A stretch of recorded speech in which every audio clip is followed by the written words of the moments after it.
Bella raga, ciao a tutti dal commendatore veneziano. Allora, Fio, annuncio importante, vado in vacanza una settimana, vado in montagna con la fidanzata, quindi saranno 7 giorni di relax, camminate, pescate, proprio relax puro, insomma. Cioè, spero di pescare anche tanto, vediamo.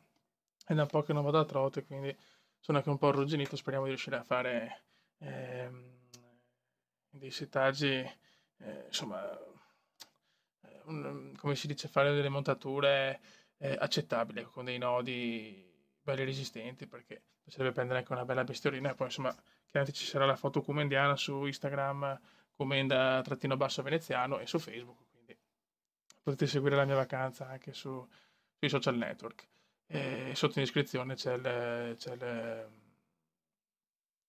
l'account di Instagram che è quello che uso di più, insomma, per le foto, per le robe così. Vabbè, raga, a parte queste stronzate, comunque, ho già preparato una quindicina di video, tanti di MotoGP, solo una gara, proprio perché per fare più video ho fatto una gara secca, ho fatto fino a Catalogna, sono arrivato perché non volevo andare oltre, poi ci sarà la programmazione con le 3 gare a video, e quindi ci sarà MotoGP, un po' The Hunter, Fishing Planet, The Sims e Pro Evolution Soccer, insomma, questi saranno i giochi, quindi ci saranno sempre due video al giorno anche se sono in vacanza. Ok, raga, Fioi, un saluto dal commendone veneziano. Buone vacanze se qualcun altro va in vacanza. Dopo da settembre si parte a bomba con webcam, FIFA. Riprenderò anche Eurotrack Simulator perché con la webcam voglio farlo col volante. E niente, ci sarà tantissima carne al fuoco. Raga, un saluto dal commendone montanaro veneziano. Ciao, grazie ragazzi di tutto.